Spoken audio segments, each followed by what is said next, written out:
आप सभी को नमस्कार।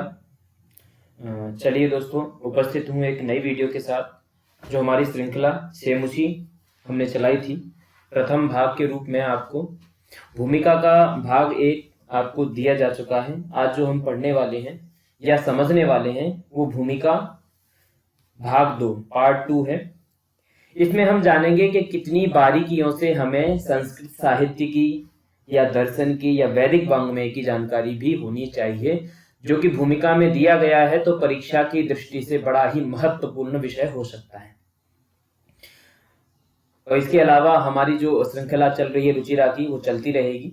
उसको आप पढ़ते रहिए नियम पूर्वक। लगभग 6ठी कक्षा की श्रृंखला पूरी होने वाली है और कुछ व्याकरण के टॉपिक मिक्स करके हम लोग इसको, क्योंकि रिवीजन के तौर पे भी हम इसे सीखेंगे, तो व्याकरण के जो महत्वपूर्ण टॉपिक हैं उनको भी कवर करेंगे। तो आप लोग मैं सोच रहा हूँ व्याकरण के भी टॉपिक मिक्स करूँ इसी सेमुसी वाली सीरीज में, क्योंकि अभी हम बड़े पाठों को उनको सेमुसी वालों को पढ़ेंगे तो उसमें संधि समास कारक का भी हमें ध्यान देना होगा। खासकर संधियां बहुत हैं, संधियां लगभग हैं, समास भी हैं और कारक भी हैं, कारक विभक्तियों का परिचय भी है। तो इन सब चीजों को ध्यान में रखते हुए हमें वो सारी चीजों को करना है।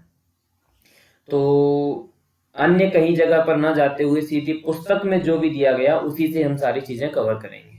पुस्तक में दिया गया है, जहां भी हमें जरूरत होगी सूत्र की या सूत्र के अर्थ की, व्याकरण के जितने भी सूत्र हैं उन सबको हम मेंशन करेंगे, उनको सीखेंगे और उससे अधिक हमें नहीं करना है।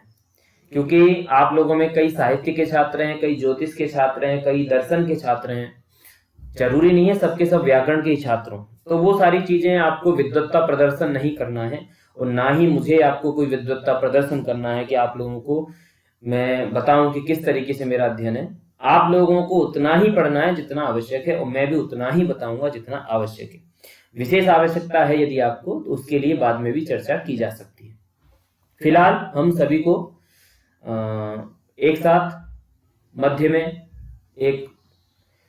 एक ही सबको सामंजस्य बिठाते हुए तैयारी करनी है और बढ़िया से अपने एग्जाम को पास करना है। तो देखिए, कल मैंने जो प्रश्न पूछा था आपसे, कल का जो प्रश्न था वो था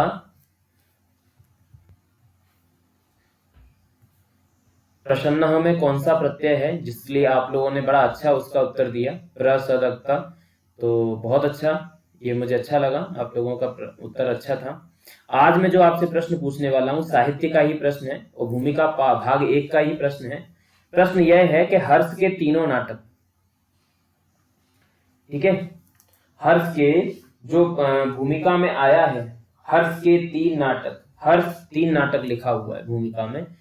तो उसमें जी हमने पिछले वाले भूमिका पार्ट 1 में हमने इसको देखा था। इन तीनों नाटकों के नाम क्या है, ये नाम आप लोग कमेंट्स में लिखेंगे, बताएंगे, ठीक है।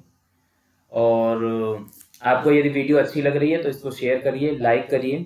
आपको यदि वास्तव में यह फायदा दे रही है तो इसको लाइक करने में कोई हर्जा नहीं है, आप लोग कर सकते हैं लाइक, और अपने दोस्तों तक भी पहुंचाइए।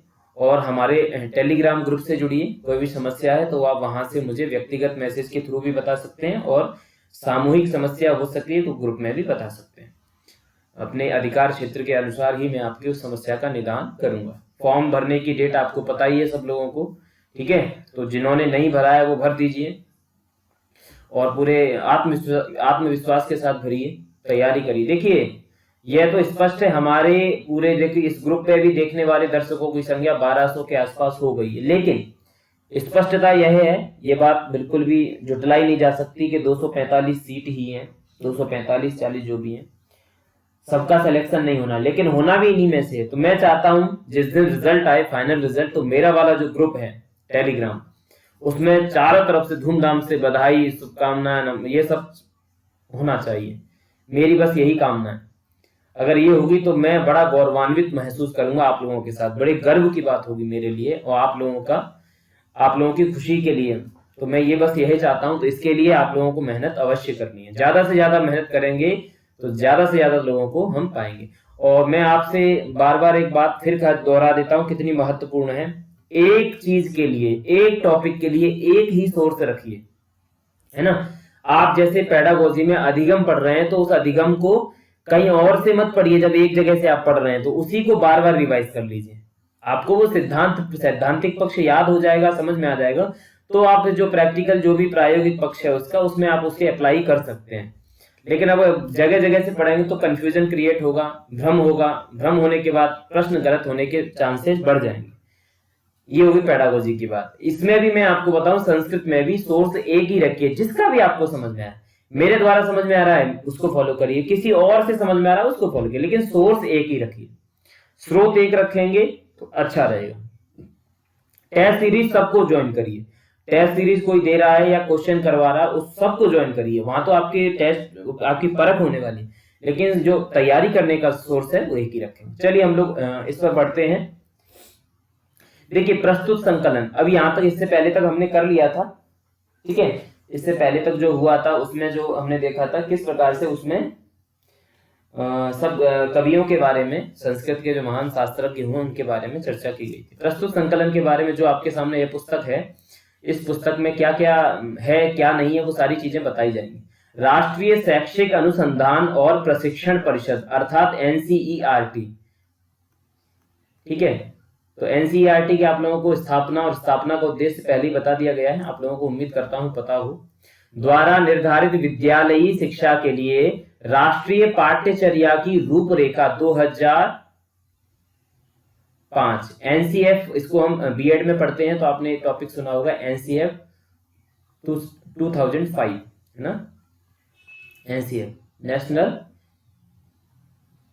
करिकुलम फ्रेमवर्क, ठीक है, के आलोक में माध्यमिक स्तर कक्षा 9 तथा 10 के लिए वैकल्पिक विषय के रूप में संस्कृत पाठ्यक्रम विकसित किया गया है।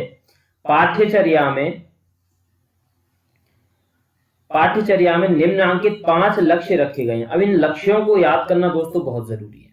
ये पांचों के पांचों लक्ष्य आप लोग याद कर लीजिएगा, पेडागोजी की दृष्टि से भी जरूरी है, इस पाठ्यक्रम में है तो इसलिए इस दृष्टि, ये पांचों में से कोई भी एक ऑप्शन हटा के 2 हटा के रखा जा सकता है, तो इनको जरूर याद रखिए। या फिर निम्नलिखित में से कौन से विकल्प पाठ्यचर्या के 5 लक्ष्य एनसीएफ 2005 के अनुसार, उसमें से तीनों चारों दे दे या 3 दे, 1 2 3 1 2 1 इस तरीके से ऑप्शन कोड में बना दे, तो उसको भी, इसलिए पांचों को याद ही कर लीजिए।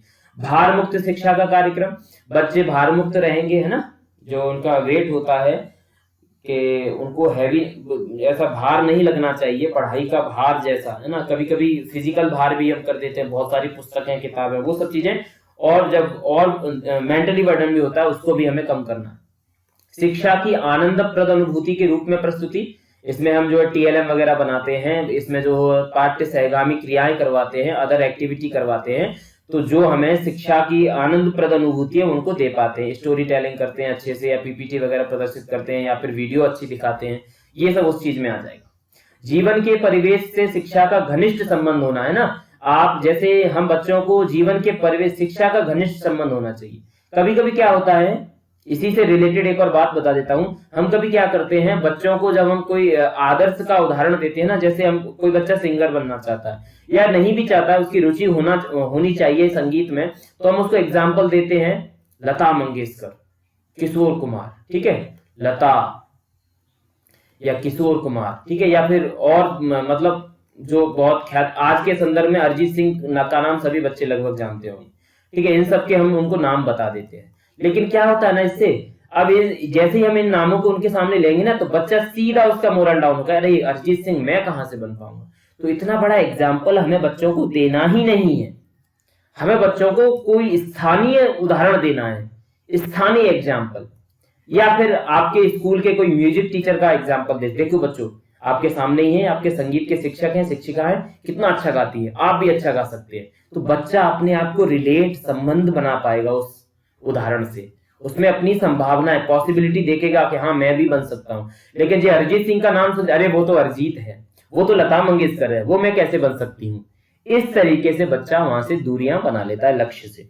तो ये चीजें हैं, तो उसको घनिष्ठ संबंध होना चाहिए, स्थानीयता भी होनी चाहिए।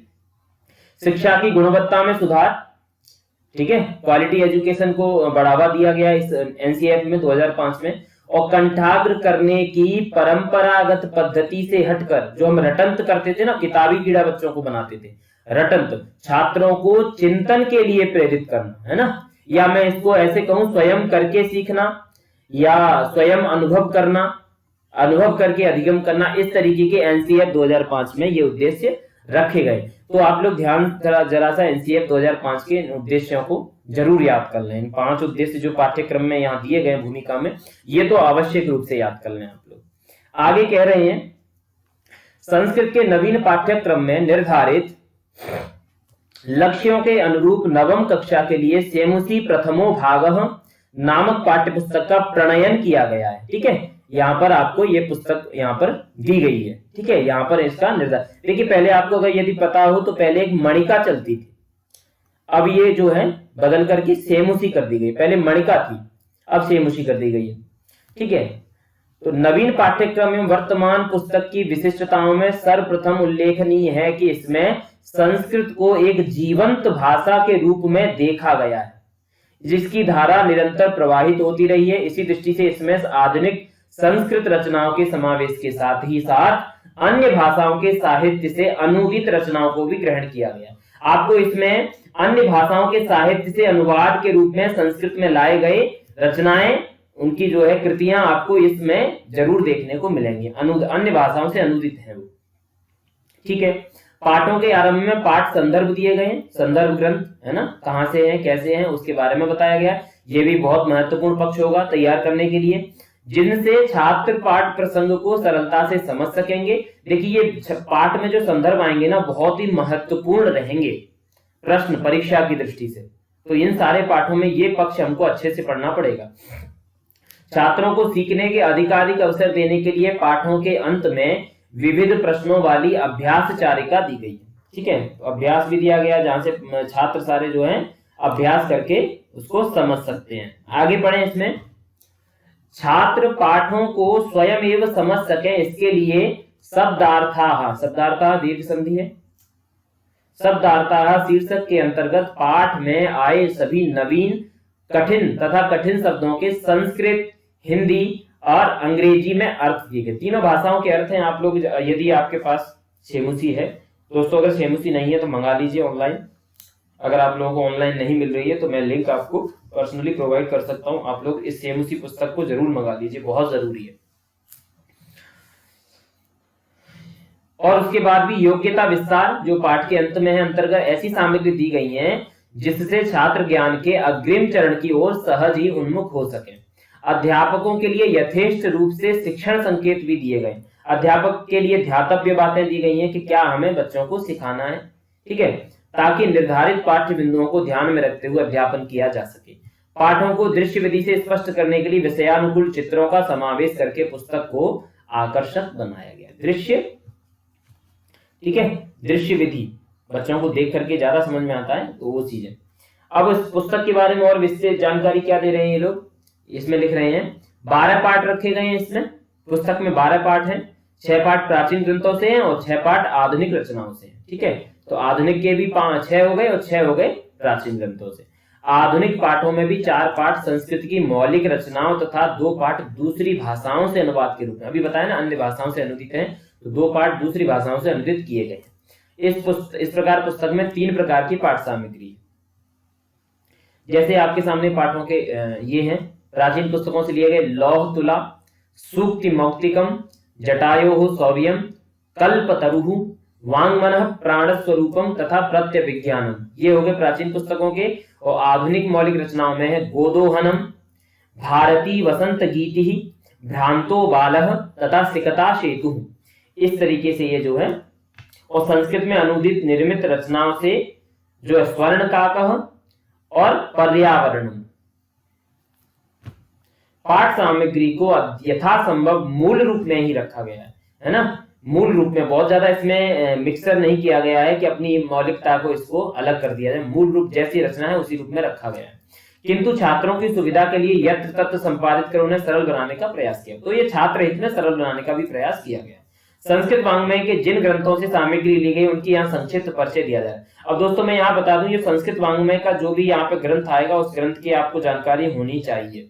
As a TGT Sanskrit aspirant अगर मैं आपके जगह हूं तो मैं ये सारी चीजों को जरूर देखूंगा। आपको ये लग सकता है कि अतिरिक्त है, ये करने की क्या जरूरत है, लेकिन मैं कोई भी रिस्क नहीं लेता। अगर ये इस तरीके से पाठ्यक्रम तैयार हुआ है तो मैं इनकी जानकारी अवश्य करूंगा। पढ़ना ही तो है। और 3-4 पुस्तकें हैं, 3 उधर हैं, 3 उधर हैं, 6 पुस्तकें हैं। और 6 पुस्तकों के लिए आपके पास 2 महीने हैं, अन्य सब विषय भी हैं, लेकिन पुस्तकों की आवृत्ति 2-3 बार कर लेंगे तो अच्छा रहेगा। क्योंकि अब बहुत सारा प्रतियोगिता ये है ना, बहुत तगड़ी वाली हो गई है, फॉर्म बहुत ज्यादा बढ़ गए और डेट भी बढ़ गई है। पंचतंत्र के बारे में इसी में ज्यादा कहीं और पढ़ने की जरूरत नहीं, इसी में अच्छे से दिया गया है, यहाँ देख लेंगे, इसको पढ़ लेंगे।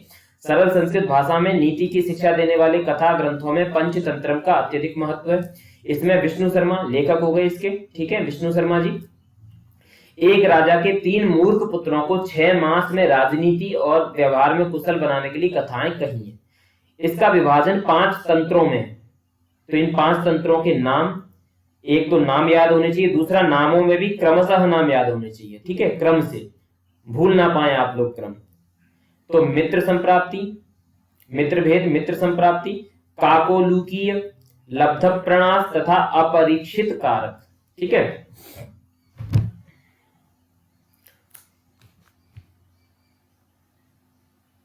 अब आगे बढ़ते हैं इसमें दोस्तों। प्रत्येक तंत्र में एक मुख्य कथा तथा उसके भीतर अवांतर कथाएं, अवांतर कथाएं ना, कथा में भी उपकथा एक जुड़ जाती है, अवांतर कथाएं, ठीक है। और कथाओं को परस्पर ऐसा गूंथा गया है कि एक कथा के अंत में दूसरी कथा का संकेत हो जाता है, ठीक है। ऐसा अंतिम उसका जो है ना, अंतिम पंक्ति के या उपसंहार के रूप में ऐसा लाते हैं कथा में कि उसमें दूसरी कथा प्रारंभ होने का संकेत हमें मिल जाता है। तो ये चीज है, कथाओं को परस्पर, ये हो गया। इसका स्वरूप गद्य और पद्यात्मक दोनों में ही है, पंचतंत्र के बारे में बताया जा रहा है। सामान्यतः कथा गद्य में तथा नैतिक शिक्षा पद्य में है। तो ये पंचतंत्र के बारे में मुझे लगता है ये बेसिक सी नॉलेज बहुत है। लेखक विष्णु शर्मा है और इन 5 के तंत्रों के नाम इस प्रकार से और इनके क्रम से नाम है ना। मित्र देखो ट्रिक क्या बना सकते हैं, मुझे अभी ट्रिक कोई एग्जैक्ट याद नहीं, लेकिन मैं अगर आपको थोड़ी सलाह दूं, अगर मित्र का भेद बताओगे तो मित्र की प्राप्ति नहीं होगी, भेद के बाद प्राप्ति मित्र की नहीं हो सकती है, ठीक है। कौवे और उल्लू में, कौवे और उल्लू को भी मित्र की प्राप्ति नहीं हो सकती है, ठीक है। दोनों अगर आपस में मित्र हो गए तो उनका प्राण नाश हो सकता है, ठीक है। ऐसी चीजों से हमें अपरिचित ही रहना है, यानी कि भेदों से अपरिचित रहना। देखो एक कहानी क्या बनी, बड़ी ऐसे ही मैं भी ऐसी चलते फिरते ऐसी बना लेता हूं, आप लोग भी बना लीजिए, अगर ये उचित लगे तो ये बनाइए, नहीं और जो आपको उचित लगे बना लीजिए। मित्र को भेद बताएंगे या मित्र का भेद बताएंगे तो मित्र की प्राप्ति नहीं होगी। काक और उल्लू में भी यही होगा तो उनका प्राण नाश हो जाएगा। ऐसी चीजों से अपरिचित रहना चाहिए, मित्र की भेद और उससे अपरिचित, प्रारंभ अंतिम, ठीक है, ये ध्यान रखिएगा। अब चलते हैं मनुस्मृति। मनु द्वारा प्रतिपादित प्राचीन भारतीय समाज की आचार संहिता का यह पद्यात्मक ग्रंथ 12 अध्यायों का है। 12 अध्याय ध्यान रखना मनुस्मृति में। इसमें प्राचीन भारतीय समाज के लिए पालन करने योग्य नियमों का व्यापक संकलन है। अब as a TGT Sanskrit aspirant आपको क्या करना है, देखिए इसमें प्रथम अध्याय और द्वितीय अध्याय और एक सप्तम अध्याय, ये थोड़े से महत्वपूर्ण भी हैं। आपने अगर किसी ने पेपर दिया हो तो यूजीसी नेट में ये लगे हुए हैं, ठीक है। तो मुझे नहीं लगता कि हमें सबके नाम याद करने चाहिए, लेकिन दोस्तों तीनों के नाम अगर कर लेंगे तो बहुत बड़ा हर्जा नहीं है। मैं बता देता हूं, प्रथम अध्याय में है जगत की उत्पत्ति, जगत की उत्पत्ति है प्रथम अध्याय में, ठीक है। और अगर मैं द्वितीय अध्याय का आपको वर्णन बताऊं, क्योंकि वर्णन के आधार पे ही है, इनका नामकरण कोई है नहीं, वर्णन जो दिए गए वो दिए गए। दूसरे अध्याय में है संस्कार विधि है, संस्कार विधि और व्रतचर्या है, ठीक है। संस्कार विधि हो गई और व्रतचर्या, ठीक है, ये हो गई। और अगर मैं सप्तम अध्याय का आपको बताऊं तो सप्तम अध्याय में बड़ा अच्छा वर्णन है राजधर्म के बारे में सप्तम अध्याय में वर्णन दिया गया है। तो इस तरीके से आप इसको कर लेना, प्रथम द्वितीय और सप्तम, क्योंकि यूजीसी में भी दिया गया है तो मैं इनको थोड़ा सा महत्वपूर्ण मान के चल रहा हूं। बाकी मुझे नहीं लगता कि इन 12 के नाम याद करने की आवश्यकता है, ठीक है। तो आपको इतना पता होना चाहिए मनुस्मृति में 12 अध्याय। चलिए आगे बढ़ते हैं। आगे जो हमारा है विदुर नीति ही, विदुर नीति। विदुर नीति में तो ध्यान रखिए महाभारत का उद्योग पर्व है ये। महाभारत के उद्योग पर्व से आप लोगों को पिछली कक्षा हुई थी जब उसमें भी पर्व के मैंने बोला था पर्वों को आपको याद करना है, उनका क्रम भी याद करना है, ठीक है, और क्रम पूछ लेता है या फिर पर्वों के नाम तो याद करने ही के उद्योग पर्व में कुरुवंशी विद्वान विदुर द्वारा दिए गए उपदेशों का संग्रह है जो भगवत गीता के समान स्वतंत्र ग्रंथ के रूप में है। इसमें 9 अध्याय हैं। विदुर नीति के अध्याय बता दिए कितने अध्याय हैं, 9 अध्याय विदुर नीति में, ध्यान रखना है इस बात को, ठीक है। अगर मैं इसके आपको इन पर्वों की ट्रिक बताऊं कैसे आप याद कर सकते हैं, तो मैं बोलता हूं धीरे धीरे। आसभा वन विरोध्योग भीद्रोकशल्य सौस्त्रियः, भीद्रोकशल्य सौस्त्रियः, सा अनु आस्व श्रमा मौस महा स्वर्गा च भारते। इस प्रकार से मैंने इनको याद किया, मैंने इनको इसी टेक्निक से याद किया था। अगर आप लोग भी चाहें तो इस टेक्निक से याद कर सकते हैं, ठीक है। आप लोग यदि चाहें तो इस टेक्निक से याद कर सकते हैं। अगर मैं बता दूं, इसको दोबारा बोल दूं, मैंने आ बोला था, आ से आदि पर्व, सभा से सभा पर्व, आ सभा, वन वन से वन पर्व, विरोध्योग वीर वीर से विराट पर्व, और उद्योग उद्योग मतलब उद्योग पर्व 5 हो गए। आ सवा वन विरोध्योग, भीद्रोकशल्य सौस्त्रिय, तो भी से ले लेंगे भीष्म पर्व, द्रो से ले लेंगे द्रोण, और क से ले लेंगे कर्ण, और भीद्रोकशल्य शल्य से शल्य ले लेंगे, और सौस से ले लेंगे सौप्तिक पर्व, और स्त्रियः से ले लेंगे स्त्री पर्व।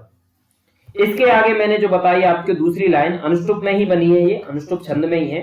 सा अनु आस्व श्रमा मौस, तो सा से ले लेंगे हम शांति, और अनु से ले लेंगे अनुशासन, और सा अनु आस्व, आस्व से ले लेंगे अश्वमेध, और श्रमा से ले लेंगे आश्रमवासी, और मौस मौस से ले लेंगे मौसल पर्व, और महा से ले लेंगे महाप्रस्थानिक पर्व, और स्वर्गाच भारते, भारत से महाभारत, और स्वर्गा मतलब स्वर्गारोहण।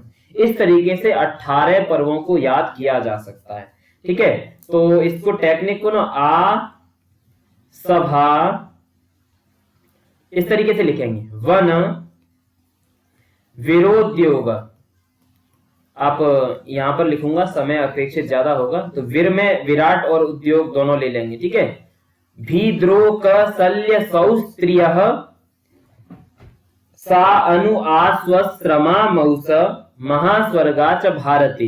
इस तरीके से इसको आप पॉज करके लिख सकते हैं, ठीक है। अगर मैं इसमें आप थोड़ा सा बता दूं,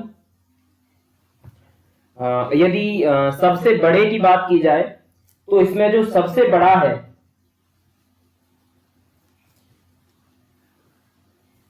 ठीक है, इसमें जो सबसे बड़ा देखिए, सबसे छोटा सबसे बड़ा, तो जो महाप्रस्थानिक है, महाप्रस्थानिक को छोटा बताया गया है, महाप्रस्थानिक को जो कि 17वां है, और सबसे बड़ा जो है शांति, शांति पर्व सबसे बड़ा है। तो इन दोनों को ध्यान में रखिएगा, ठीक है।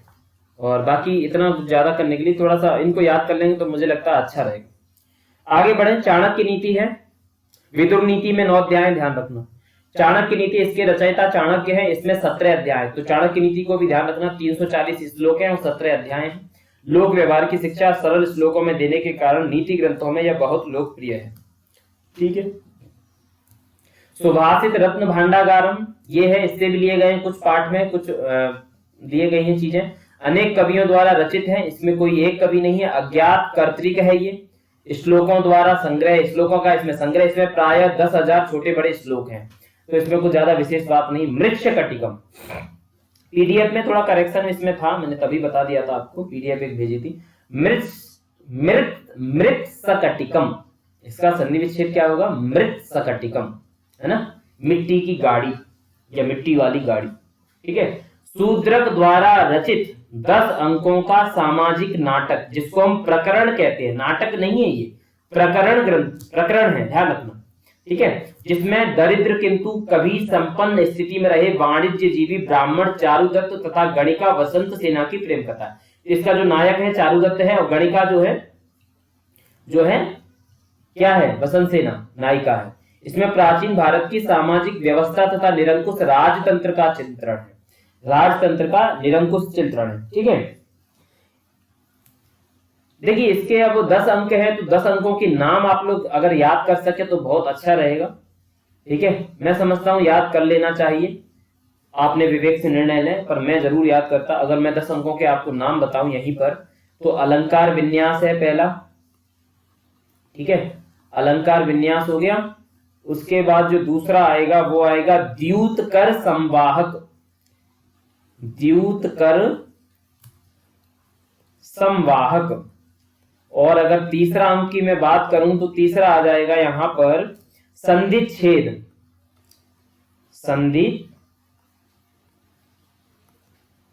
संधिच्छेद। अगर मैं चौथे की बात करूं तो चौथा यहां पर आ जाएगा मदनिका सरविलक, मदनिका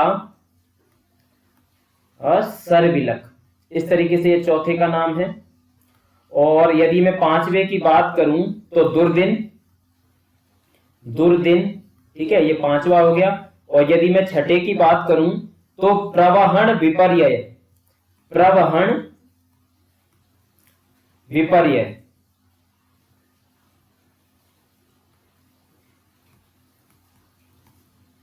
और यदि सातवें की बात करूं तो आर्यक अपहरण, या कहें आर्यक अपहरण, आर्यक अपहरण। ठीक है, इस तरीके से ये हो जाएगा। और यदि मैं आठवें की बात करूं तो आठवां है वसंत सेना मोटन, वसंत सेना मर्दन भी कहीं कहीं मोटन भी है। ठीक है, वसंत सेना मोटन। और नवे की बात करूं तो नौवां है व्यवहार। ठीक है, और 10वां है इसका अंक संहार। इस तरीके से 10 अंकों के नाम है। ठीक है, तो इसको आप लोग ध्यान रखिएगा। ठीक है, अब इसमें इस पाठ का जो इसका जो मृच्छकटिकम नाम है वो मेरा एक प्रश्न है आपसे, ये अगर आप थोड़ा सा इसका अध्ययन किए हैं या करेंगे तो मृच्छकटिकम नाम है, ये 10 अंक आपके सामने नाम दे दिए गए 10 के। तो आप लोग बस इतना बताइएगा कि जो मृच्छकटिकम इसका नाम पड़ा है कौन से अंक के आधार पर। ठीक है, ये आपके लिए प्रश्न है। ठीक है, थोड़ा सा एक्सरसाइज दिमाग आप भी लगाइए, कौन से अंक के आधार पर इसका मृच्छकटिकम नाम है। वीडियो पॉज करिए और कमेंट में लिखिए, लिख दीजिए 7वां अंक, 8वां अंक, 10वां अंक, 12, 3वां, चौथा, जो भी लिखना है आपको लिख दीजिए। ठीक है, अब इसमें क्या है ना, इसको 2 भागों में आप इसको जो है प्रकरण को देख सकते हैं मृच्छकटिकम को। पहला भाग है, 2 भागों में अगर इसको अलग अलग करें, पहले में चारुदत्त और वसंत सेना का प्रेम कथा दिखाई गई है, और दूसरा भाग राजनीतिक भाग है ना, जिसमें बहुत सारी चीजें होती हैं, राजनीतिक भाग है वो। ठीक है, तो बस इतना ही है, ज्यादा उसमें कुछ है नहीं, बेसिक सा ही है, ज्यादा कुछ करना नहीं है। आगे है नीति शतकम। नीति शतकम की बात हमने पहले भी की थी, ध्यान रखना किस तरीके का काव्य है।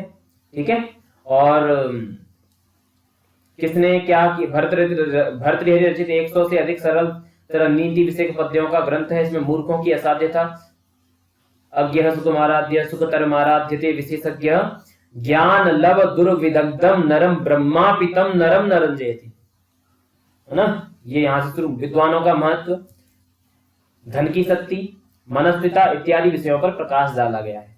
अगर तो इसमें प्रयास किया जा सकता है, ये मैं आपको बता दूं कि इसमें जो है मूर्खों की असाध्यता के विषय में कौन सा श्लोक है उसको देखा जा सकता है नीति शतकम में।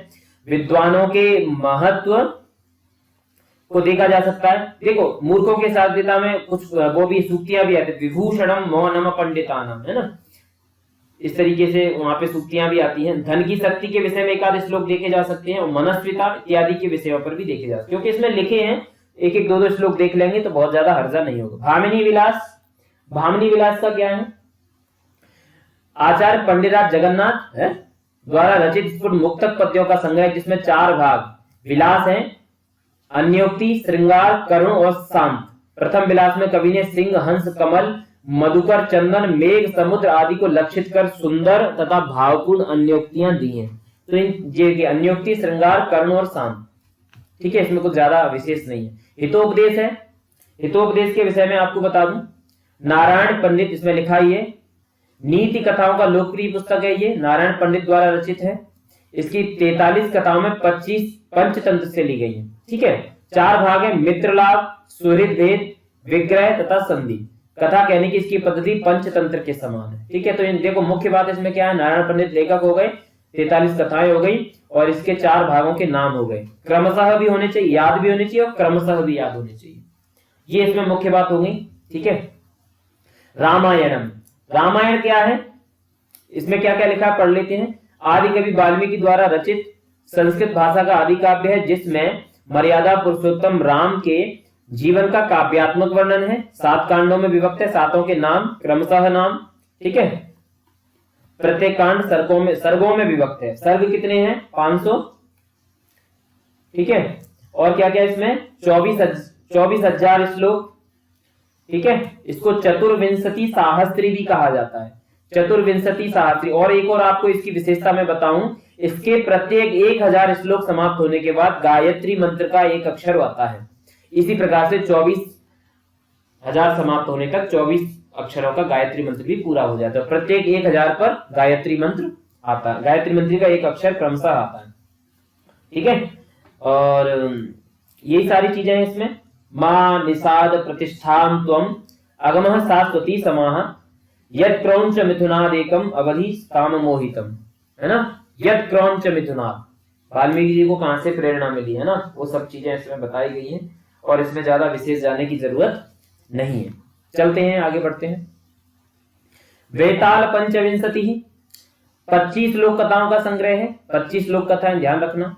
संस्कृत साहित्य में इन कथाओं का क्षेमेंद्र की बृहद कथा मंजरी और सोमदेव के कथा सरित सागर में मिलता है। ठीक है, इनका प्राचीनतम रूप क्षेमेंद्र की बृहद कथा मंजरी और सोमदेव के कथा सरित सागर में मिलता है। और ये दोनों कथा ग्रंथ पैसाची प्राकृत, प्राकृत का ये वो है, में गुणाद्य द्वारा वड्ड कहा, जिसको हम बृहद कथा हिंदी में कहते हैं, कि संस्कृत पद्य का ही रूपांतर है। ठीक है, उनके संस्कृत पद्य का ही ये रूपांतर है। वेताल पंचविंशति के नाम से संस्कृत में 2 स्वतंत्र संस्करण है। प्रथम संस्करण शिवदास कृत है, ये बात ध्यान में रखिएगा, गद्यात्मक है और इसमें कहीं कहीं पद्य भी है। प्रथम संस्करण की बात करें। दूसरे में जंभल दत्त कृत है, ये इसके जंभल दत्त है दूसरे वाले के, जो पूर्णतः गद्य रूप में है। इसकी लोकप्रियता का ही प्रमाण है कि इसकी कथाओं का भारत की प्रायः सभी भाषाओं में अनुवाद हुआ है। तो प्रथम संस्करण दूसरे संस्करण के ये देख लीजिएगा आप। ठीक है, किसके द्वारा कृत है, वेताल पंचविंशति। यहाँ और कुछ विशेष है नहीं ज्यादा। छांदोग्योपनिषद, है ना। अब ये छांदोग्योपनिषद थोड़ा इसने इस तरीके से भूमिका में लिख करके इन्होंने थोड़ा सा आपकी मेहनत बढ़ा दी है मेरे हिसाब से, तो बाकी अपने विवेक से निर्णय है। मेरे हिसाब से आपकी मेहनत इसलिए बढ़ा दी है, छांदोग्य उपनिषद दे दिया, फिर सामवेद की कौथुम शाखा से संबद्ध उपनिषद ये भी लिख दिया, 8 अध्याय में विभक्त है ये भी लिख दिया। इसमें अनेक रोचक कथाओं द्वारा दार्शनिक विषयों को स्पष्ट किया गया है। अगर मैं यहाँ पर हूं, अब ये छांदोग्य उपनिषद इन्होंने लिख दिया है, तो मुझे सामवेद के अन्य उपनिषद भी थोड़ा देख लेने चाहिए। दूसरा एक तो उपनिषद यही है सामवेद का, दूसरा एक उपनिषद है सामवेद का केन। ठीक है, केन।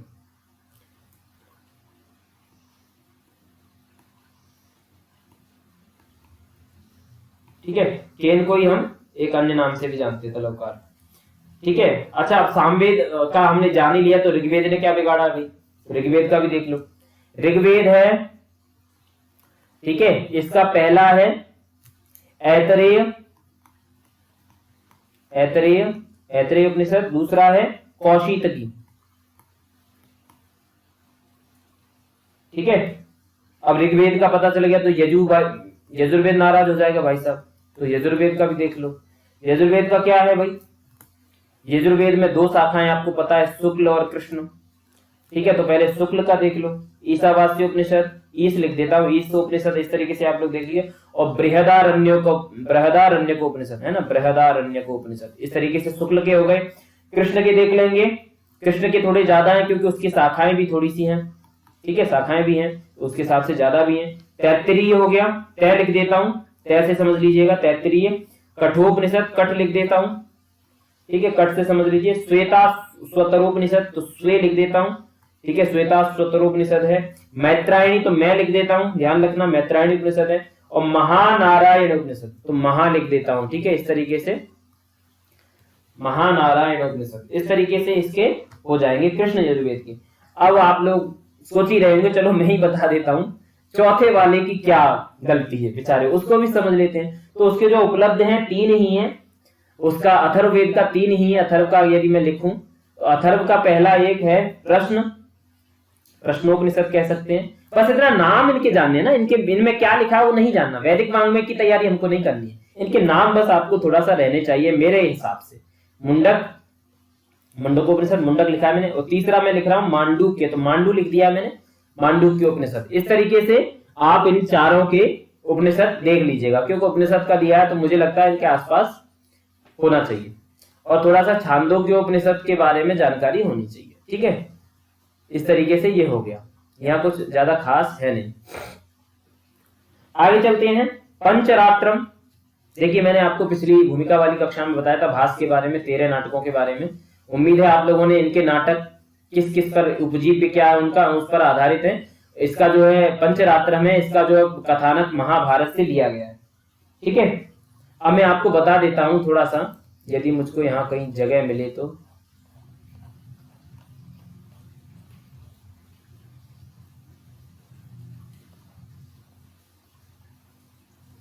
चलिए सुन करके भी आप लोग लिख सकते हैं, कोई दिक्कत नहीं है। अगर आपको यहाँ पर मुझे जगह ज्यादा दिख नहीं रही है तो सुन करके भी लिखा जा सकता है, कोई दिक्कत वाली बात नहीं होनी चाहिए। देखिए पंचरात्रम जो है वो तो है ही। अब मैं भास के नाटकों को कुछ कैटेगराइज करता हूं, वर्ग बार इसको बांटता हूं। अगर मैं इनको रामायण मूलक में रखूं, रा लिख देता हूं, राज से समझ रहे, रामायण पर आधारित हैं। और रामायण पर आधारित जो नाटक हैं जिसमें है एक प्रतिमा नाटक, प्रतिमा, ध्यान रखना प्रतिमा लिख दिया, प्रतिमा नाटक। और दूसरा जो है अभिषेक नाटक, ठीक है। अब इसको ट्रिक से याद क्या करना है, राम की प्रतिमा थी, राम का अभिषेक हुआ, जाने के बाद उनकी प्रतिमा, खड़ाओं की पूजा हुई, प्रतिमा की, उसके बाद आने के बाद अभिषेक हुआ, तो राम से ये याद हो गए दोनों। महाभारत मूलक या महाभारत में जो जिनका उपजीव्य महाभारत है, ठीक है, कथानक जो महाभारत पर आधारित हैं जिनके, एक तो यही हो गया पंचरात्रम, यहाँ लिखा भी है, तो पंचरात्रम में प लिख देता हूं मैं। दूसरा है उरुभंगम, ठीक है। तीसरा है दूत वाक्यम, दूत वाक्यम, ठीक है। और यदि मैं चौथे का नाम लूं तो मध्यम व्यायोग, मध्यम व्यायोग, ठीक है। और आगे का यदि मैं नाम लूं दूत घटोत्कच, दूत घटोत्कच। और बालचरितम, बालचरितम। और अंतिम इसमें महाभारत मूलक कर्णभारम। इस तरीके से ये महाभारत मूलक है। और यदि आगे मैं आपको बताऊं उदयन कथा मूलक एक कैटेगरी इनकी की जाती है उदयन की कथा में, तो उदयन कथा मूलक है, इसमें उदयन कथा है, ठीक है, उसके आधारित हैं। एक तो प्रतिज्ञा यौवन धरायण, तो प्रतिज्ञा लिख देता हूं, प्रतिज्ञा यौवन धरायण। और दूसरा है स्वप्न वासव दत्तम। स्वप्न वासव दत्तम तो हम अक्सर बीए वगैरह में अक्सर पढ़ते हैं, इसको बहुत ज्यादा पाठ्यक्रमों में लगा हुआ है। उदयन कथा मूलक है। और एक लोक कथा मूलक भी है, अभिमारक या अभिमारकम कहूं, लोक कथा मूलक भी है, ठीक है, जिसमें अभिमारकम और चारुदत्तम, चारुदत्तम। यहाँ स्पष्ट लिखा नहीं दिख रहा हो, लेकिन मैंने बोला है उसके आधार पर आप लोग लिख लीजिएगा। तो इस तरीके से ये 13 नाटकों को हमने बांट दिया है, कैटेगराइज कर दिया है, तो इनका ध्यान रखिएगा। अच्छा, ये भास जी का नाम आया है, भास का, तो मैं बता दूं इनको कविता कामिनी हास भी कहा जाता है, उपाधि है इनकी। अग्निमित्र भी कहा जाता है, भासो हास भी कहा जाता है, इस तरीके से इनको बोला भी जाता है। आगे बढ़ते हैं, कथा सरित सागर, ठीक है। यह गुणाढ्यकृत प्राकृत कथा ग्रंथ बृहत कथा का विशालतम संस्कृत संस्करण है, ठीक है। इसमें 18 लंबक हैं, ये याद रखना जरूरी है, महत्वपूर्ण है। 24,000 श्लोक हैं। इसकी रचना कश्मीरी कवि सोमदेव ने राजा अनंत देव की पत्नी सूर्यमती के मनोरंजन के लिए की थी, ठीक है। किसने की, किसके लिए की, ठीक है, किसने की, किसके निमित्त की, किस लिए की, ये सारी चीजें आपको इसमें पता होनी चाहिए। अनंत देव की पत्नी सूर्यमती के लिए, ठीक है, उसके मनोरंजन के लिए। जिन आधुनिक रचनाओं को इस पाठ्य पुस्तक में स्थान दिया गया उनके लेखकों में श्री जानकी वल्लभ शास्त्री संस्कृत तथा हिंदी के प्रसिद्ध विद्वान और कवि के रूप में प्रसिद्ध रहे। काकली और बंदी मंदिरम इनकी आरंभिक संस्कृत रचनाएं हैं। श्री वाई महालिंग शास्त्री ने काव्य, नाटक तथा आदि सभी प्रकार की रचनाएं की हैं। संस्कृत प्रौढ़ पाठावली इसकी विविध कथाकृतियों का संकलन है। पद्म शास्त्री ने संस्कृत की कई विधाओं को समृद्ध किया। विश्व कथा शतकम में संसार के विभिन्न देशों की 100 श्रेष्ठ कहानियों का संक्षिप्त संस्कृत रूपांतर प्राप्त होता है। आशा है कि यह भूमिका छात्रों को संस्कृत साहित्य के विविध रूपों के विकास के साथ साथ संकलित पाठों के मूल ग्रंथों तथा ग्रंथकारों से परिचय प्रदान करेगी। अब देखिए इसमें जो नाम आए ना, जानकी वल्लभ शास्त्री इनकी रचनाएं, ठीक है, वाई महालिंग शास्त्री, ठीक है, इनकी रचनाएं, पद्म शास्त्री इनकी रचनाएं, या जो इसमें आई हैं वो याद कर लेना आप लोग नाम के अनुसार, ठीक है। मैं आपको बस ये होमवर्क के रूप में दे रहा हूं, ये कर लीजिएगा आप लोग। संस्कृत के प्रति छात्रों अध्यापकों से भी निवेदन है भैया, एनसीईआरटी वालों का कहूं या विद्यालय मैनेजमेंट का कहूं या पुस्तक निर्माता का कहूं, जो भी आप समझे, ठीक है। संस्कृत के प्रति छात्रों में रुचि उत्पन्न करने के लिए कक्षा में विद्यमान बहुभाषिकता, ये बहुभाषिकता में बार बार शब्द आ रहा है, कई बार आ रहा है, ध्यान रखना इसको अच्छे से समझ लेना है हमें। आधार के रूप में उपयोग करें। हिंदी, अंग्रेजी तथा अन्य क्षेत्रीय भाषाओं को माध्यम बनाते हुए संस्कृत भाषा में दक्ष होने के लिए छात्रों को उन्मुख करने का प्रयास करें। तो इस तरीके से हम, कभी तेलुगु वाला मिल जाता है, कभी कहीं, हमने पहले भी चर्चा की थी, तो इस तरीके से हम उनको चर्चा करके संस्कृत में दक्षता प्राप्त करा सकते हैं। ध्यातव्य बिंदु क्या क्या है जिनको पाठों के अनुसार, अच्छा इसको हम थोड़ा सा अभी हम छात्र के तौर पे देखते हैं, हम जो पढ़ने के तौर पे हमें क्या क्या पढ़ना है इन पाठों से, इस दृष्टि से इन पाठों को देखते हैं। इस वाले पाठ में उनके शुद्ध उच्चारण, सस्वर गायन पर जोर देंगे, ठीक है। अपनी इसमें जो भी क्वेरीज होंगी, जो भी होंगी समस्या, उनका भी निदान करते हुए चलेंगे। स्वर्ण काकह में क्या करेंगे, रोचक ढंग से, वो तो चलो कक्षागत एक्टिविटी है। प्रत्ययों का सामान्य ज्ञान पाठांत में बसे, अब यहाँ प्रत्ययों का सामान्य ज्ञान आपको मिल जाएगा इस पाठ में, ठीक है। गोदोहनम में क्या है, एकांकी पढ़ाते समय आधुनिक परिवेश से जोड़ें, आज के समय से जोड़ना है, ठीक है। समय पर किए जाने वाले कार्यों के लाभ तथा इसके विपरीत हानि होना निश्चित है। संवादों के माध्यम से अभिनय द्वारा इस पाठ को पढ़ाया जाए, तो अभिनय की भूमिका इस पाठ में ज्यादा है। कल्पतरुः, विशेषण विशेष्य के बारे में, कारक और तद्धित प्रत्यय का ज्ञान करें, ठीक है। कारक और तद्धित प्रत्यय इसमें आएंगे। श्लोकों का सस्वर वाचन है, सूक्ति मौतिकम में भाव बोध भी है। रोचक ढंग से कथा प्रस्तुत करनी है भ्रांतो बालह की। तत्पुरुष समास व विभक्ति का प्रयोग बताएं, तो तत्पुरुष समास हम इसमें देखेंगे। देखिए हाँ, अब तत्पुरुष समास से मुझे याद आया, आप लोगों ने न्यायालय शब्द मैंने पूछा था आपसे, न्यायालय, ठीक है।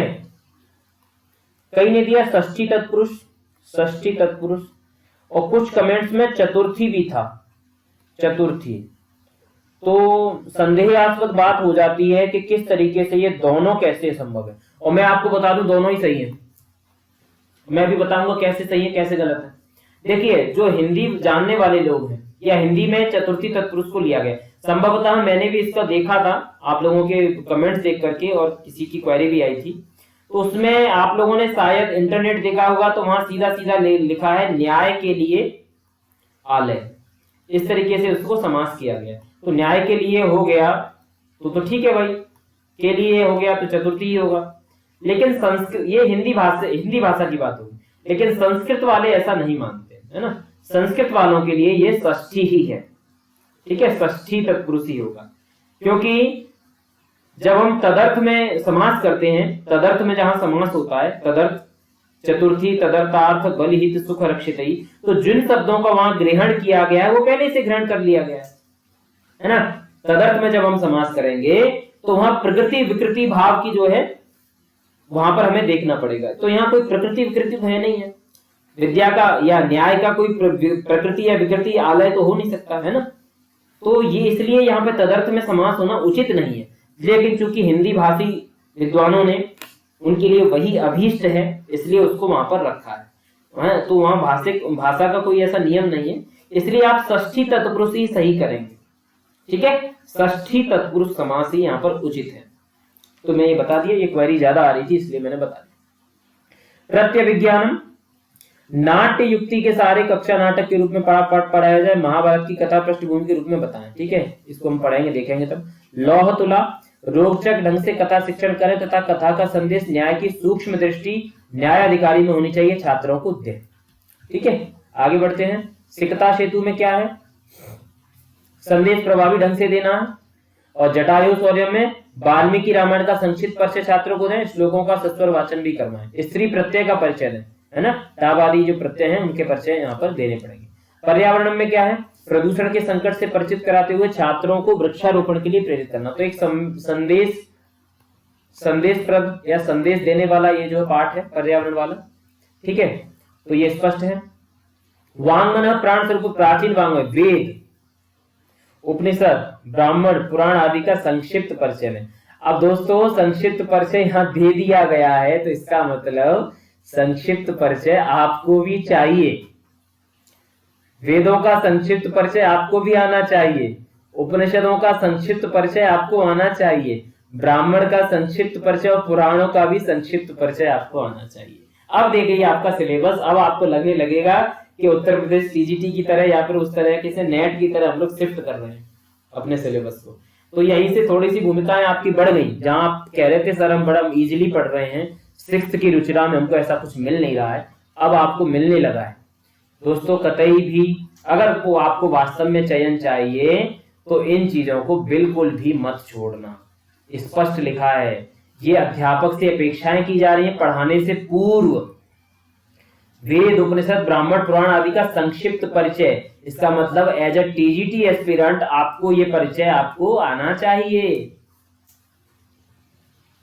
ठीक है, अगर आपके पास कोई पीडीएफ है, नोट्स नहीं है, तो आप व्यक्तिगत रूप से अगर मांगेंगे तो मैं आपको दे सकता हूं। ठीक है, अगर आपके पास कोई ग्रंथ में ये सब परिचय है तो वहां से पढ़ लीजिए और इनको तैयार कर लीजिए, बहुत जरूरी है। किस ग्रंथ का या किस वेद का कौन सा उपनिषद होता है और किसका कौन सा ब्राह्मण है, किसका कौन सा आरण्यक यहाँ लिखा नहीं है, आदि शब्द लिखा है पर कोई नहीं। और पुराणों के बारे में कितने पुराण हैं, उनके उप पुराण कौन से हैं, इस तरीके से आपको करने पड़ेंगे। और क्या कह रहे हैं? छात्रों की सुगमता को ध्यान में रखते हुए प्रत्यक्ष व्याकरण एवं अनुवाद पद्धतियों की समन्वित विधि के साथ साथ कक्षा में उपलब्ध बहुभाषिकता को आधार बनाकर पाठों का अध्यापन करें, ताकि संस्कृत अध्ययन को सरल से कठिन के क्रम में रोचक एवं उपयोगी बनाया जा सके। तो देखिए सरल से कठिन जाना, देखिए कभी भी हम छात्र को ना कठिन से सरल वाले शिक्षण सिद्धांत से नहीं पढ़ा सकते। हाँ ये पढ़ाया जाता है लेकिन शुरुआती दौर में तो बिल्कुल नहीं। हमको सरल से कठिन जाना होगा तभी छात्र समझ सकेगा। तो आपको भी सरल से कठिन की ओर ही पढ़ना है। और क्या कह रहे हैं संपादक जी इसमें? छात्रों की सुगमता को ध्यान में रखते हुए प्रत्यक्ष व्याकरण एवं अनुवाद पद्धतियों की समन्वित विधि के साथ साथ कक्षा में उपलब्ध बहुभाषिकता को आधार बनाकर पाठों का अध्यापन। अच्छा ये मैंने वही रिपीट कर दिया, क्षमा करेंगे। यद्यपि संकलन को छात्रों के अनुरूप बनाने का भरपूर प्रयास किया गया, तथापि इसको और अधिक उपयोगी बनाने के लिए अनुभवी संस्कृत अध्यापकों के बहुमूल्य सुझावों का हम सतत स्वागत करेंगे। तो आपकी तरफ से कोई इसमें करेक्शन, सजेशन जो भी अगर है तो वो भी आपका आमंत्रण करते हैं। लेकिन फिलहाल अभी हमारी तैयारी है इसमें, और कुछ यहाँ करेक्शन सजेशन कुछ नहीं है। तो ये दोस्तों आपको ये बहुत जरूरी है चीजें करना। ठीक है, इस तरीके से आप लोग करेंगे तो मैं समझता हूं आपका चयन होने से कोई नहीं रोक सकता। आपका चयन होने से आप स्वयं रोक सकते हैं बस। ठीक है, इतनी चीजें आपको करनी पड़ेंगी। जो वास्तव में चाहते हैं, कई मेरे पास मैसेजेस आए हैं आप लोगों मित्रों में से कि सर हम कुछ भी करेंगे, हमें बस बता दीजिए क्या पढ़ना है क्या नहीं। तो इतना जो आ रहा है उसको ही मैं बता रहा हूँ, अलग से नहीं दे रहा हूँ। इतनी ये सारी चीजें हैं, आप जो इसमें दी गई हैं थोड़ा सा वैदिक वांग्मय का थोड़ा सामान्य परिचय ले लीजिएगा। जितने वहां पे वेद उपनिषद वगैरह लिखे हैं उनका वैदिक वांग्मय का थोड़ा सा ले लेंगे तो अच्छा रहेगा। ठीक है, और हम जल्द ही व्याकरण के टॉपिक पर भी आएंगे, संधि से शुरू करेंगे। संधियां स्पष्ट हो जाएंगी तो फिर हम थोड़ा सा कारक विभक्ति का परिचय देखेंगे और उसके बाद हम समास का सामान्य परिचय देखेंगे, जिससे हम बेसिक से बेसिक शब्दों से भी समास को निकाल सके। और समास के लिए हम क्या करेंगे, एक उदाहरणों को हम थोड़ा सा कंठस्थ कर लेंगे जिनको नहीं समझ में आता है, तो हमें पता रहेगा कौन से किसमें क्या कौन सा है। इस तरीके से हम आगे बढ़ेंगे। तो ठीक है, आज के लिए हम इतना ही रखते हैं। ठीक है, कहां भी कोई भी देखिए मनुष्य गलतियों का पुतला होता है, ऐसा बोला जाता है। तो संभव है, कोई परिपूर्ण नहीं है, संभव है, गलतियां अपेक्षित हैं, हो सकती हैं। अगर आप लोगों को कहीं भी ऐसा लगता है कि सर ये गलत है, तो आप लोग मुझे टेलीग्राम पे मैसेज के थ्रू बता सकते हैं, ठीक है। अपनी तरफ से पूरा प्रयास करता हूं, एकदम एक्यूरेट आपको सूचनाएं प्रोवाइड करूं मैं, ठीक है, एक्यूरेट जानकारी दूं। लेकिन फिर भी संभव है, क्योंकि हम गलतियों से ही सीखते हैं, ठीक है। तो आप लोगों को यदि कहीं प्रतीत होता है ऐसा, तो आप लोग भी सुझाव आपके आमंत्रित हैं, सादर आमंत्रित हैं, और मैं उनमें करेक्शन करने का प्रयास करूंगा।